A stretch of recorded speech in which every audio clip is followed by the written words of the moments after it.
assalaamu aleykum wa rahmatullahi taala wa barakaatu. mbokki jullit yi mbokki réew mi yépp maa ngi leen di nuyu di leen ziyaar. seen mbokk la imam Xaadim Njaay sëriñ daara nekk secrétaire généralu rabitatul madarisil qur'ani ci Sénégal, ñu naan ko Ligue des écoles coraniques du Sénégal. may yëkkati ay kàddu jëme ci yéen. kàddu yi nag ab yónneent la bu jógee ci sëriñ Bachiru Mbàkke moom Cheikh Mouhamadul Habib al imam, moom mi nga xam ne moo jiite rabita bi, moo wax ne naa yëkkati kàddu yi jëme ko ci waa rabita bi yëpp, waaye jëme ko ci mboolem association yi nga xam ne association wu alquran la, ak fu ñu mën a nekk ci réew mi, ak kuréel guñ mën a bokk, ak tariqa buñ mën a bokk.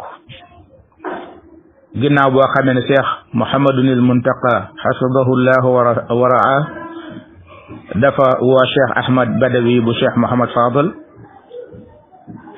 am kàddu yoo xam ne nii jokkalante na ko moom, dénk ko yónni ko lu jëm ci rabita bi, ci lum ca bëggoon a xam ak yum doon laaj, ci taxawaayam bi nga xam ne moom lañ ko xamee naka jekk. Cheikh Ahmad al Badawi nag ñëw ci Serigne Bachiru mi jiite rabita bi. Serigne Bachiru jokkoog ñim ci war a jokkool ci teel, ñu waxtaan ba tënkal ko loo xam ne ab taxawaay la, ab gis-gis la, wax ko mu delluwaat ci Cheikh Mouhamadul Muntaqa. ba mu demee nag lam fa jële moo waral kàddu yi. Cheikh Mouhamadul Muntaqa bi nga xamee ne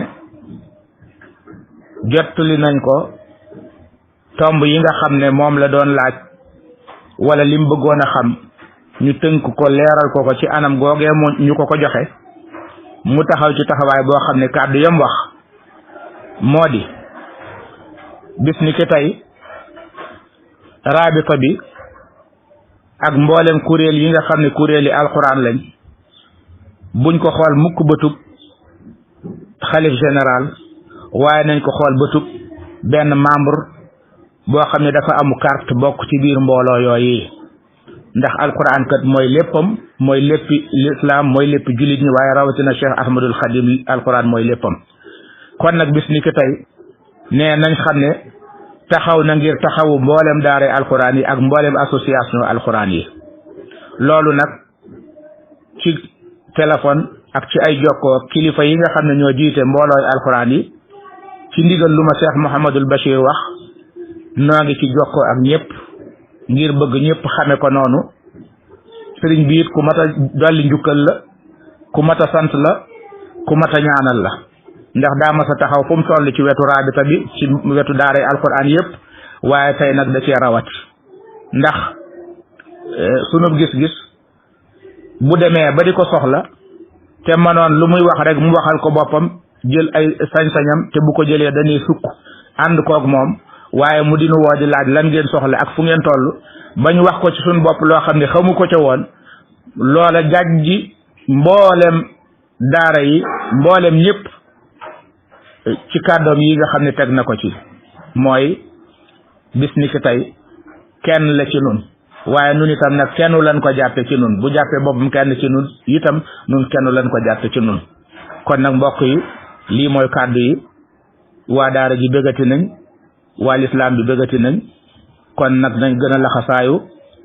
leneen li ci des nag ci ay jataay ak i waxtaan yi nga xam ne danañ ko séq ak moom ak association daara yépp.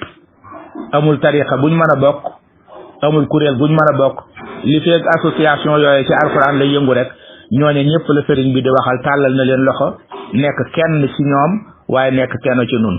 wasalaamu aleykum wa rahmatullahi wa barakaatu.